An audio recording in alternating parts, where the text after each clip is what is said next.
I'm Matt Cross, and I've been wrestling for 17 years, which is about 15 too long.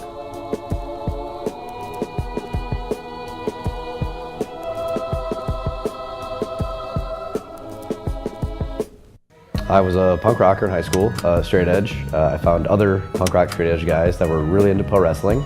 They introduced me to ECW, which to me wasn't wrestling, but it was punk rock in a different non-musical format. I was just attracted to the violence and the way that the crowd was integral to the actual matches and the product, and just fell in love with ECW, and then did what you're not supposed to do, started emulating it in the backyard. That led to the Best of Backyard Wrestling tapes and video game. I then decided that wrestling was something I wanted to pursue professionally. Started training with a guy named JT Lightning, who has since passed in Cleveland. It's kind of like the godfather of Cleveland wrestling. So myself, Ray Rowe, Johnny Gargano, EC3, I mean, it's been 17 years now, and it's taken me all over the world. I've wrestled in 25 countries now. Yeah, my career's been like insane.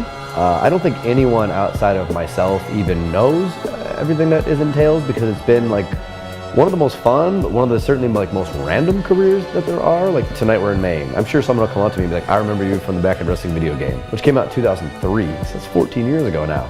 The next person will come up and remember me from Tough Enough, which we filmed in 2011.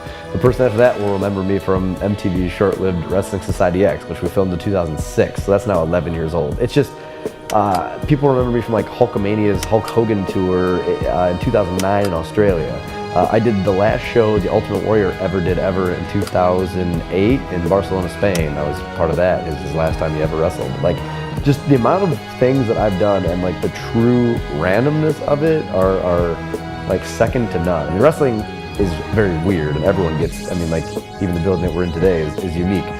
So that's, you know, we're no strangers to different environments and stuff, but the weird opportunities that come my way are kind of even weirder than most, I think. Wrestling is forever is 3 words that really don't need an explanation. Like, it means something to all of us, and it means something different to all of us, but it means something immediate and visceral from the fans' perspective. I mean, we all remember our first matches, what got us into it, what keeps us hooked. From the wrestlers, why we do something that, in a word, is ill-advised. I mean, I broke my leg my first show of 2017 this year, and was on the shelf for 3 months. Mentally and physically, it was really tough. So many people reached out to kind of want to start GoFundMes and things like that to send me money, and I didn't feel guilty about it, but I felt, who am I to just take people's money because I was injured? Every single second of every day, someone in the world is injured, and they don't just get money. So I don't know, I felt really, it didn't sit well with me, so I wanted to provide something and not just be asking for money. It was an idea I'd already been thinking about in the past, and then it gave me the motivation and the time really to finally move forward with it. And it's like revitalized my career, because it's something that I'm really excited about. I don't listen to the music that my grandparents listen to, and I don't watch the movies that they do. Every single other form of entertainment has evolved except for wrestling. And I think now, in the past year or maybe 2, things are starting to change. So I think the fashion associated with it, the matches, the fans, the way things are shot, the way things are presented, I think everything is going to be elevated, and I want to be part of that elevation. It's crazy, because every year that I've been in wrestling, I always promise myself, like, as long as I can do more than the previous year, as long as it's still fun, I'll stay in it. But every year that gets harder and harder and harder to do it. This year alone, I think I've wrestled in either 13 or 14 countries.